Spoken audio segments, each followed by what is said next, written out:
So hello guys, welcome back. आज हम शुरू करने वाले हैं गूगल डॉर्किंग से ऑन ट्राई हैक मी।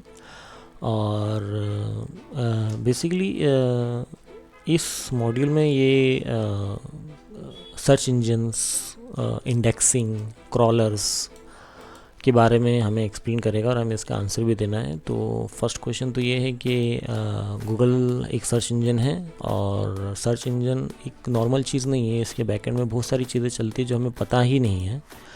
और सर्च इंजन यूज़ करते हैं इंडेक्सर्स बेसिकली क्या करते हैं, हर एक वेबसाइट जो www और इंटरनेट फेसिंग है उस वेबसाइट्स को क्रॉल करते हैं, उसमें से कीवर्ड्स निकालते हैं और उस कीवर्ड्स के बेस पर ये पता चलता है कि ये वेबसाइट कमर्शियल है, ये वेबसाइट ऑटोमोबाइल से रिलेटेड है, क्या ये वेबसाइट इंफॉर्मेशनल है, क्या कुकिंग से रिलेटेड है। तो इंडेक्सेस की बेस पे सर्च इंजन हमें बेस्ट रिजल्ट देने के लिए कोशिश करते हैं।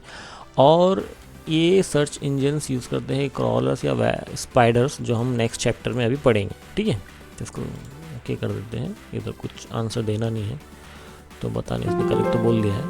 ठीक है, अभी what are crawlers and how do they work.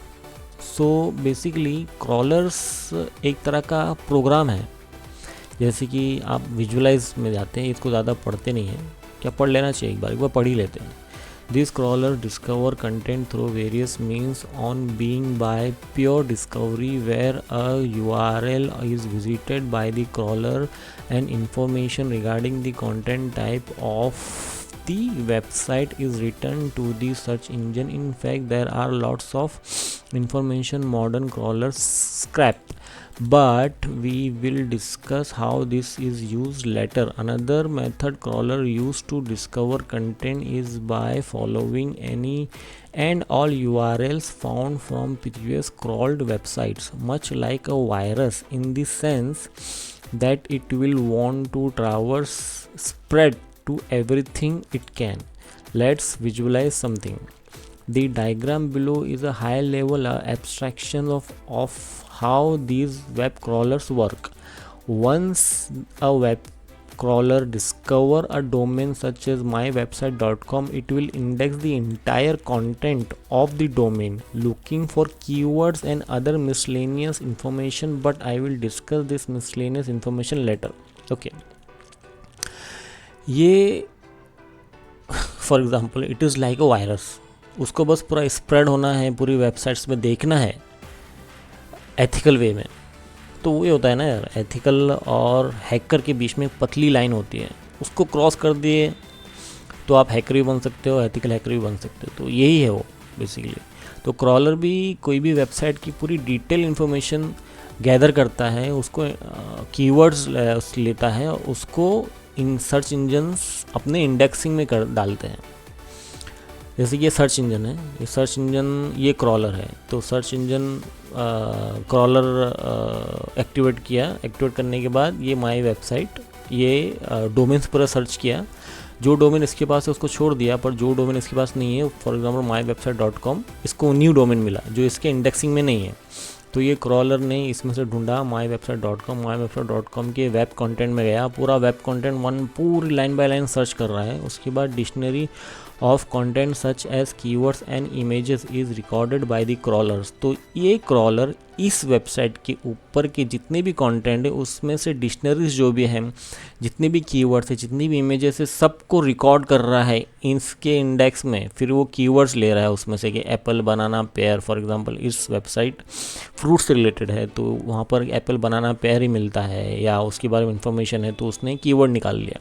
The crawler send this keywords to the search engine to be stored for later search. अभी ये कीवर्ड्स इसने सर्च इंजन को फिर से भेज दिया ताकि वो उसमें इंडेक्स कर सके। और फिर सर्च इंजन का क्रॉलर एक्टिवेट करता है, फिर ये कौन सा डोमेन न्यू आया है जो मेरे पास नहीं है, तो फिर वो ये चेन चालू रहती है 24/7। मतलब कि हर एक वेबसाइट क्रॉल होती ही रहती है। समझ में आया? तो फिलहाल तो इतना ही है, एप्पल बनाना इतना कुछ। ये क्रॉलर बेसिकली ये करता है, कीवर्ड्स निकालता है और सर्च इंजन अब इसमें क्या लिखा है, यूज़र सर्चेस फॉर पेयर्स। अच्छा, फॉर एग्जांपल ये यूज़र है, यूज़र सर्च करता है कि मेरे को पेयर्स के बारे में कुछ बताओ। Search engine index all crawled website that has the keyword pair. तो ये anotherwebsite.com web content keyword apple banana pair, तो वो उसको वो, लेकिन ये अनदर वेबसाइट क्यों बता रहा है, इसमें बता रहा है mywebsite.com, है ना, वेबसाइट कंटेंट। एक बार पढ़ लेते क्या बता रहा है, ठीक है। In the diagram above mywebsite.com has been scrap as having the keyword as apple banana and pear. This keywords are stored in a dictionary by a crawler who then returns these to the search engine, example Google. Because of this persistence, Google now knows that the domain mywebsite.com has the keyword apple banana and pear as only one website has been crawled. If a user was to search for apple, mywebsite.com would appear. This would result in the same behavior if the user was to search for banana as the index content from the crawler report the domain is as having banana. It will be displayed to the user as illustrated below. A user submits a query to the search engine of peers.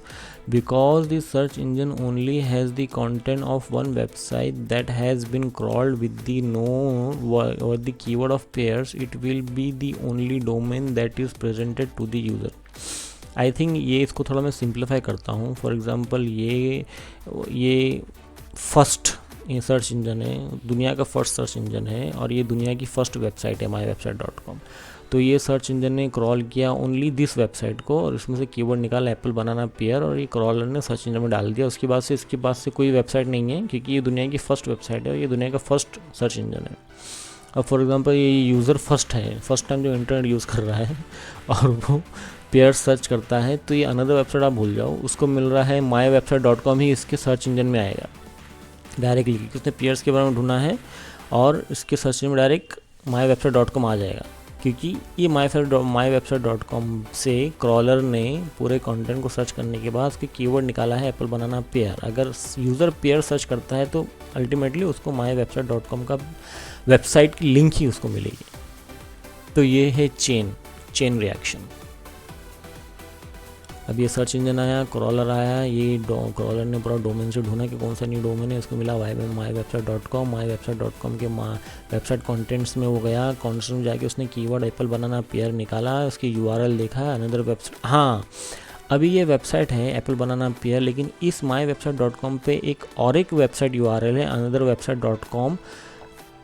ये crawler पहले mywebsite.com पे गया, पूरा उसका search कराया, search करने के बाद जब उसको उस वेबसाइट के ऊपर anotherwebsite.com का URL मिला तो उस क्रॉलर ने इस URL को भी एक्सेस किया, उसके कंटेंट्स को भी एक्सेस किया और वहाँ से भी कीवर्ड्स निकाला, टोमेटो, स्ट्रॉबेरी, पाइनएप्पल। उसके बाद उसकी डिक्शनरी, पहले तो उसकी डिक्शनरी और कीवर्ड्स जितने भी इमेजेस है सबको उसने रिकॉर्ड किया, रिकॉर्ड करने के बाद उसमें से कीवर्ड्स निकाला, कीवर्ड्स निकाल के फिर अपने क्रॉलर ने उसको सर्च इंजन में भेज दिया। अभी ये इंडेक्स बढ़ते जा रहा है, पहले एप्पल बनाना पेयर था, अभी टमाटो, स्ट्रॉबेरी और पाइनएप्पल भी आ गया बिकॉज ऑफ दिस mywebsite.com से। mywebsite.com पे अनदर वेबसाइट.com भी थी, तो mywebsite.com को mywebsite.com की फर्स्ट ऑल वेबसाइट कंटेंट्स को उसने क्रॉल किया, कुछ भी हो, डिक्शनरीज हो, वर्ड्स हो, इमेजेस हो, पूरे कंटेंट को स्क्रॉल किया, वहाँ से कीवर्ड्स निकाला, फिर वहाँ देखा कि anotherwebsite.com का भी URL है, फिर उस वेबसाइट पे गया, उस वेबसाइट पे जाके उसकी जितनी भी डिक्शनरी से कंटेंट है, कीवर्ड्स है, इमेजेस है, सबको रिकॉर्ड किया क्रॉलर, उसने वहाँ से कीवर्ड्स लिया, सब कुछ लिया और उसको भेज दिया रिटर्न सर्च इंजन में। ऐसा ये इंडेक्सिंग होते ही जाएगा।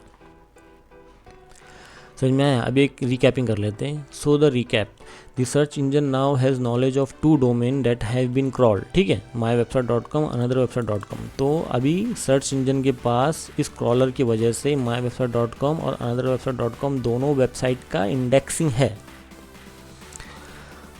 Although note that anotherwebsite.com was only crawled because it was referenced by the first domain mywebsite.com. Because of this reference, the search engine knows the following about the 2 domains. तो because of mywebsite.com की वजह से crawler को पता चला कि anotherwebsite.com पे भी जाना है। समझ में आया? तब जाके पता चला, ये 2 डोमेन को इसने सर्च किया इसके हिसाब से। अभी डोमेन नेम इसमें myWebsite.com पे क्या था, एप्पल बनाना पेयर। अभी अनदर वेबसाइट.com पे क्या है, टमाटो स्ट्रॉबेरी और पाइनएप्पल आ गया, बराबर। अब ये सर्च इंजन देखो, कीवर्ड टमाटो स्ट्रॉबेरी पाइनएप्पल में है, अनदर वेबसाइट.com के यूआरएल के नीचे ये कीवर्ड्स आ गए, और ये myWebsite.com के नीचे के पास ये कीवर्ड्स आ गए, एप्पल बनाना पेयर।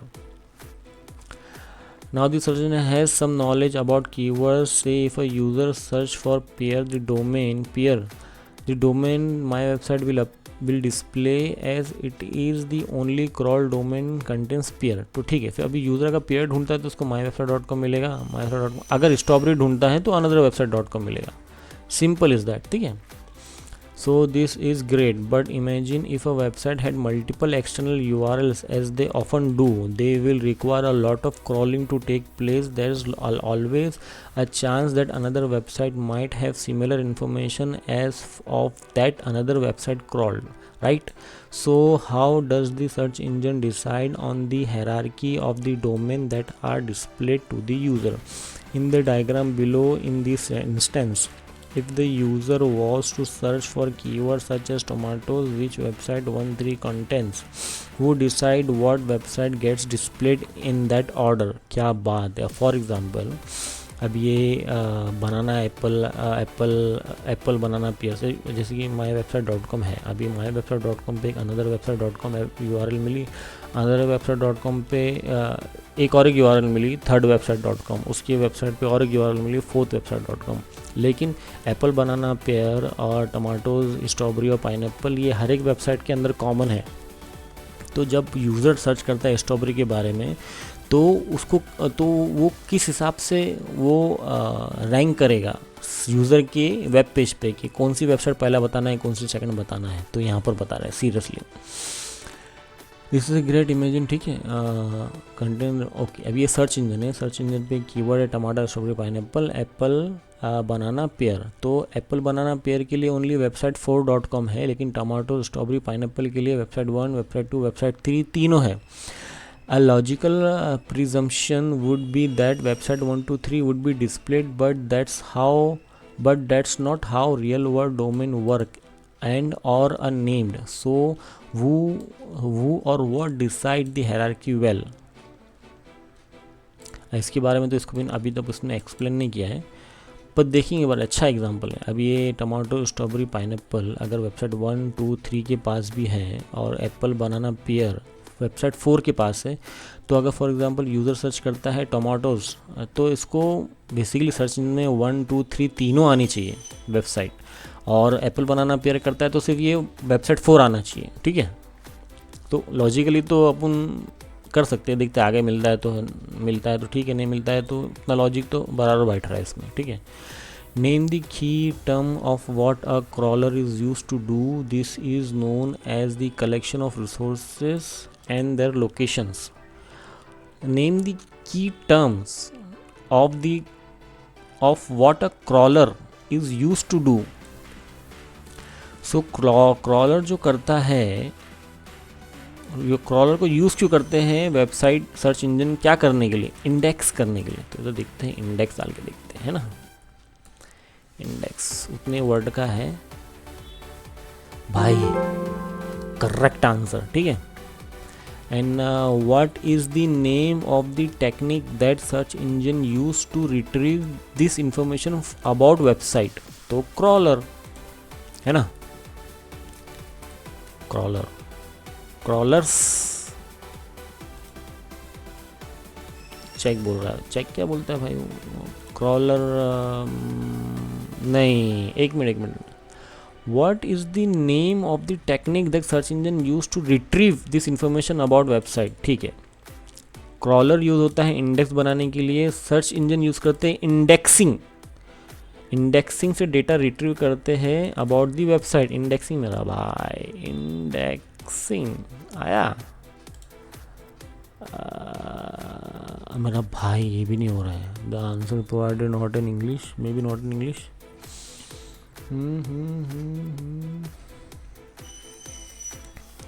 एक मिनट लगता है कुछ तो गलती कर रहा हूँ मैं।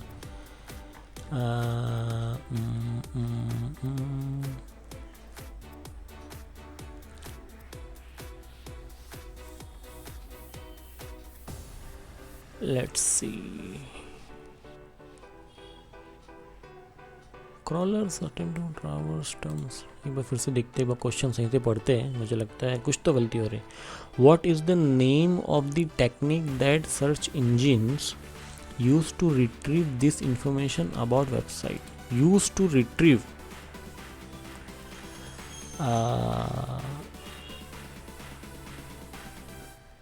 इंडेक्स,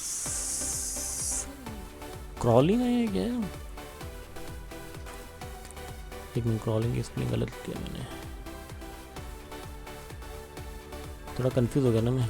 क्रॉलिंग, ठीक है, CRAW, ठीक है, देखते एक बार डाल के, CRAWLING, क्रॉलिंग। ओहो, क्या बात है, इसको वही वर्ड चाहिए जो इसमें फिक्स किया है। इसको बोलते हैं रूल बेस्ड AI। मैं AI के बारे में भी वीडियो बनाने वाला हूँ मेरे बाइटवर्स TV पे, उसको जाके देख लेना भाई। अभी मैं शुरू करने वाला हूँ fake AI, rule based AI, ठीक है। So what is an example of the type of contents that could be gathered from a website? अच्छा, कीवर्ड्स यार, और क्या, ठीक है, बराबर, ये आ गया कीवर्ड्स। डन। अभी हम देखेंगे इसका, ये हो गया। अभी search engine optimisation, search engine optimisation मैं बोलता हूँ, अपन पढ़ लेते पहले, है ना, सुकून से। सर्च इंजन ऑप्टिमाइजेशन और SEO is a prevalent and lucrative topic in modern day search engine. In fact, so much so that entire business capitalize on improving a domain's SEO ranking. At an abstract review, search engines will prioritize those domains that are easier to index. These are many factors in how optimal a domain is, resulting in something similar to a point scoring system. To highlight a few influences on how these points are scored, factors such as how responsive your website is to the different browser types. Example: Google Chrome, Firefox, and Internet Explorer. This includes mobile phones. How easy is to crawl your website, or if crawling is even allowed, but we'll come to this later through the use of sitemaps. What kind of keywords your website has. Example: in our examples, if a user was to search for a query like colors, no domains will be written, as the search engine has not yet crawled a domain that has a keyword to do with colors. There is a lot of complexity in how the various search engines individually point, score, or rank these domains, including vast algorithms. Naturally, the companies running these search engines, such as Google, don't share exactly how the hierarchic view of domains ultimately ends up. Although, as these are businesses, at the end of the day you can pay to advertise, boost the order of which your domain is displayed.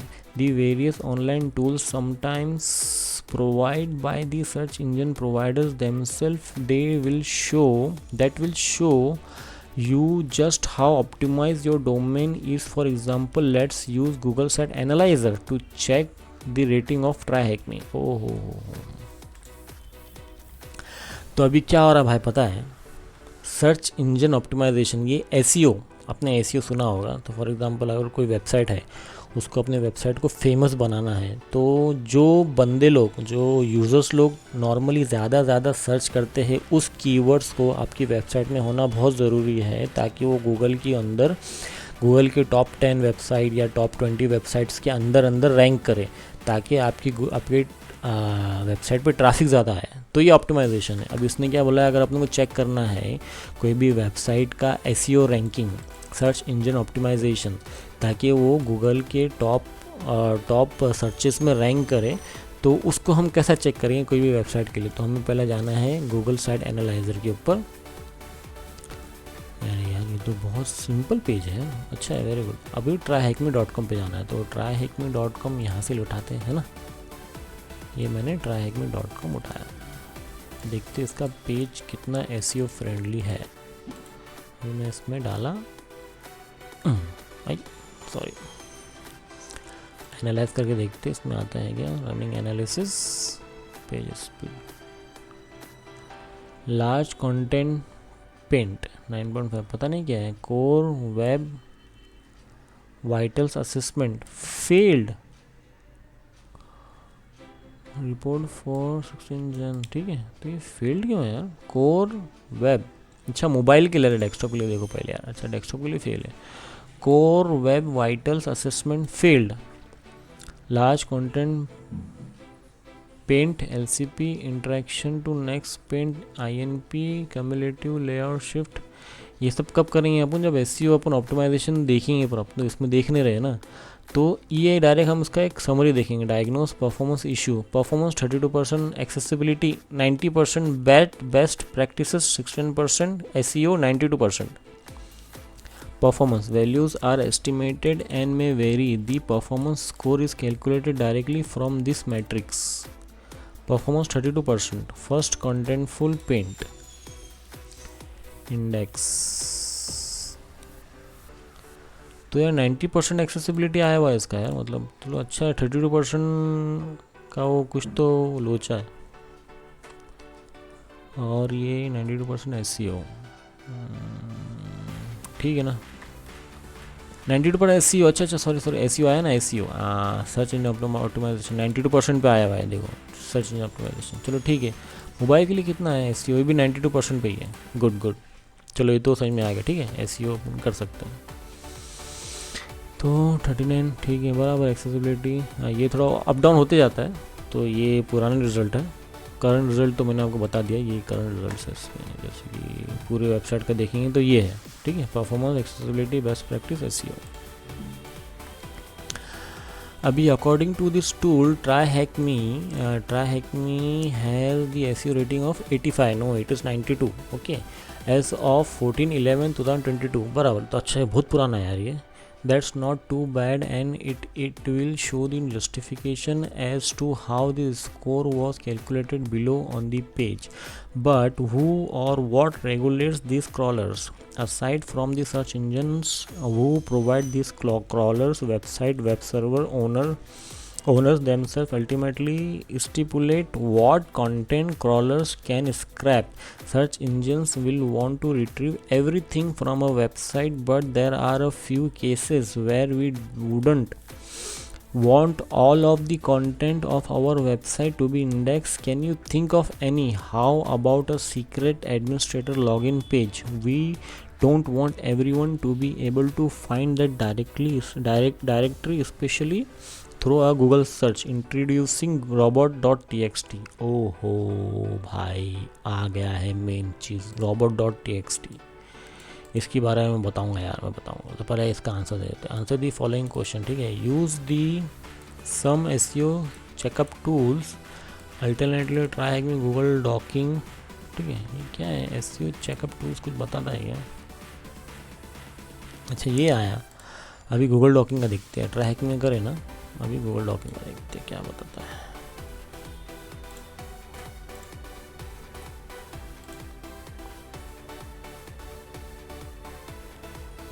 It is nice यार, but सीखते सीखते दूसरे भी सीख जाते हैं, अपना knowledge बढ़ता है। भाई कमेंट बॉक्स में मुझे बताओ कि अगर आपको लग रहा है कि मैं कुछ गलत कर रहा हूँ या कुछ गलत बोल रहा हूँ, या आपको कुछ इम्प्रूवमेंट इसमें चाहिए। भाई ये तो कुछ ज़्यादा अच्छा है यार। SEO SEO 80% है, अपना तो 92 पे था, लेकिन इसकी परफॉर्मेंस प्रैक्टिस अच्छी है एज़ कम्पेयर टू tryhackme, ठीक है। tryhackme का देख लो ज़रा यार, हाँ बहुत कम है यार। देखो performance 26, accessibility 94, best practice 69, SEO 92। Performance 100%, accessibility 54%, best practice 96%, SEO 80%। थोड़ा बहुत अप डाउन तो रहता है यार, ठीक है। अब ये robot.txt पे हम आ गए। भाई सब में डेंजर और सब में बेस्ट चीज़ है robot.txt, जो हर एक वेबसाइट में होती है। sitemap.xml हर एक वेबसाइट में होता है। robot.txt होती है, ठीक है। अब इसके बारे में ज़रा पढ़ते हैं पहले, फिर मैं आपको बताता हूँ क्या है ये। robot.txt similar to sitemaps, which we will cover later, which we will later discuss. This file is the first thing indexed by crawlers when visiting a website. But what is it? This file must be served at a root directory specified by the web server itself. Looking at this file's extension of .txt, it's fairly safe to assume that it is a txt file.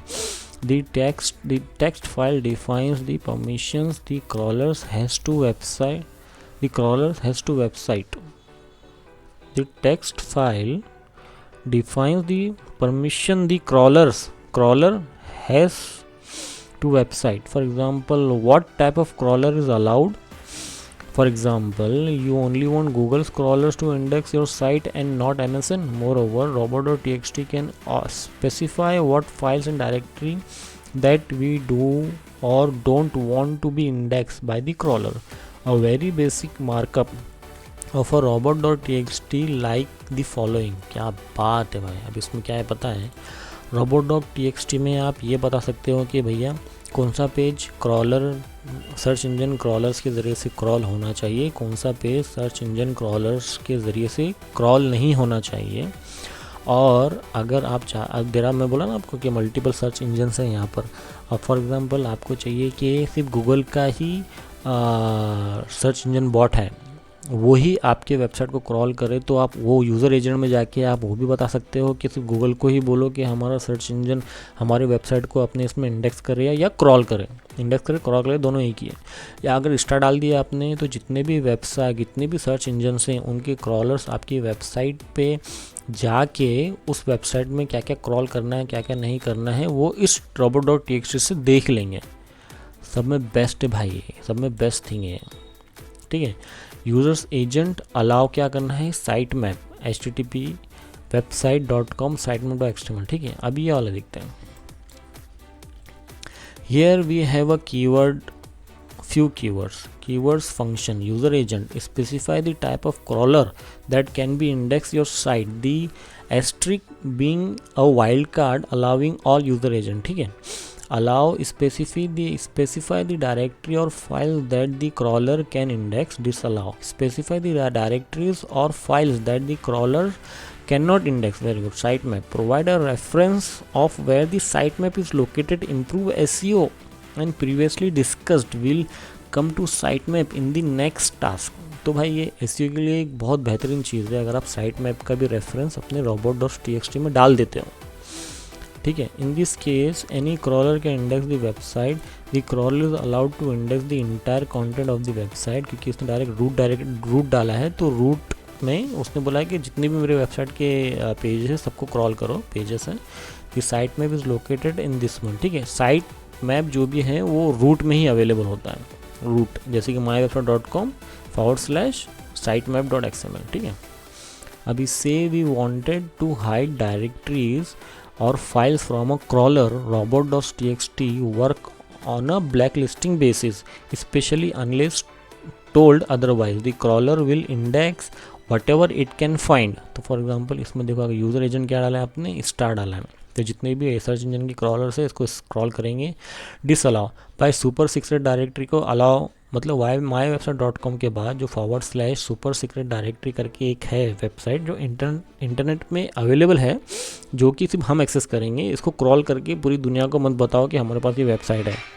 हाँ तो फिर से शुरू करते हैं. ठीक है. तो इसमें क्या था, say we wanted to hide directory from the crawler. ठीक है. Unless told otherwise crawler. ठीक है फाइन. हाँ तो इसमें बता रहा था जैसे कि ये इसने यूज़र एजेंट में डाला है एस्ट्रिक की वजह से जितनी भी सर्च इंजन की क्रॉलर्स है वो वेबसाइट को क्रॉल करेंगे, लेकिन जो mywebsite.com के बाद सुपर सीक्रेट डायरेक्टरी जो पेज है उसको क्रॉल नहीं होगा. और not a secret but this is, जितनी ये भी पेजेस को क्रॉल नहीं होगा. साइट मैप तो उसने दे दिया है अपना. ठीक है. mywebsite.com site map. In this case any crawler can index the site. The crawler can index every other content that isn't contained within super secret directory.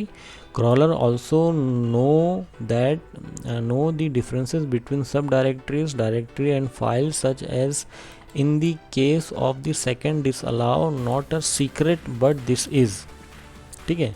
The crawler will index all the content with in not a secret but not indexing anything content with in the sub directory. अच्छा, मतलब कि not a secret वाले को वो करेगा index, but this is के page को नहीं करेगा वो।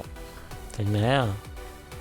क्या बात है। अब अच्छा, the site map is located http://mywebsite.com sitemap XML। Okay, what if we only wanted certain crawlers to index our site, जैसे कि हमें चाहिए we can stipulate so such as in the picture below. तो जैसे कि यूज़र एजेंट डाल दिया मैंने गूगल बॉट, तो गूगल बॉट को ये अलाउ पूरा सब directory, user agent MSN bot को मत करो अलाउ।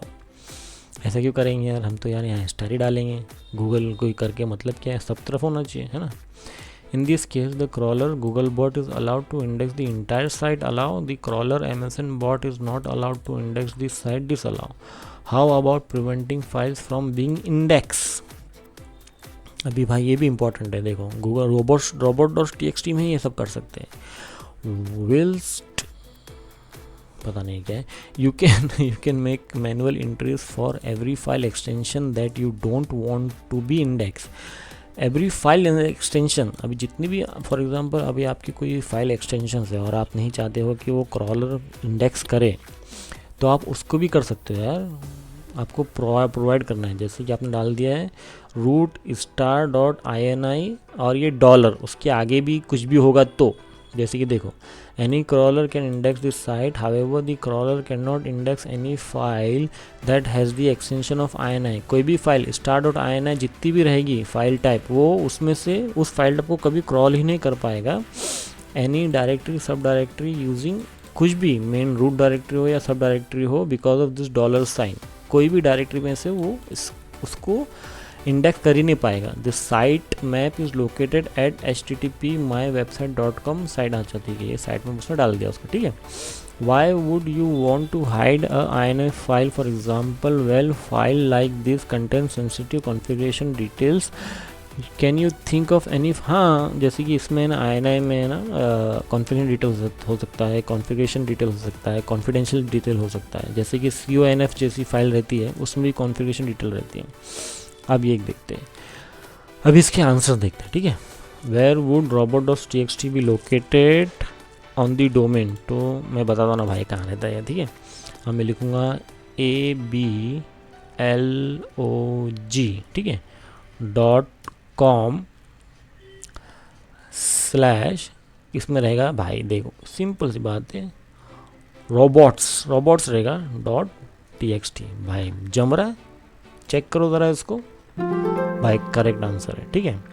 अभी if a website was to have a site map there would be located in the root directory, root directly sitemap.xml, ठीक है, याद रखना है sitemap.xml रहेगा, ठीक है। ये मैंने चेक कर दिया और ये आ गया एक नंबर।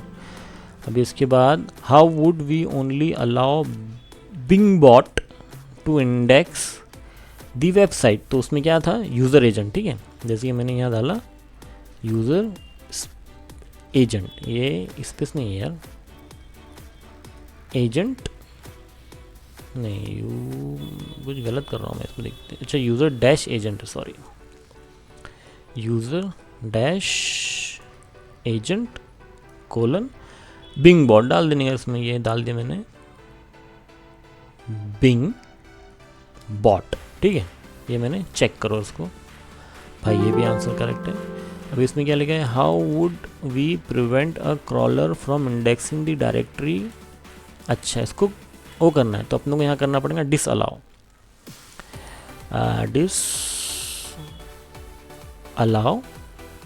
डिसअलाउ कोलन, हटाओ यार इसको, कोलन / इसमें लिखना अपने को डोंट डैश इंडेक्स डैश मी / ये अभी चेक करके देखते हैं भाई, गलत है क्या सही है, तो ये भाई ये भी करेक्ट है। अब इसके बाद what is the extension of a Unix Linux system configuration file that we might want to hide from the crawlers. भाई सिंपल सी बात है, .conf। इसके लिए आपको लिनक्स का भी थोड़ा बहुत नॉलेज होना चाहिए, ठीक है। ये तो ये मैंने कर दिया। अभी मैं सोच रहा हूँ ये कुछ ज़्यादा लंबा हो गया वीडियो, साइट मैप और व्हाट इज़ गूगल डॉकिंग का मैं अगले पार्ट में बनाता हूँ, ठीक है।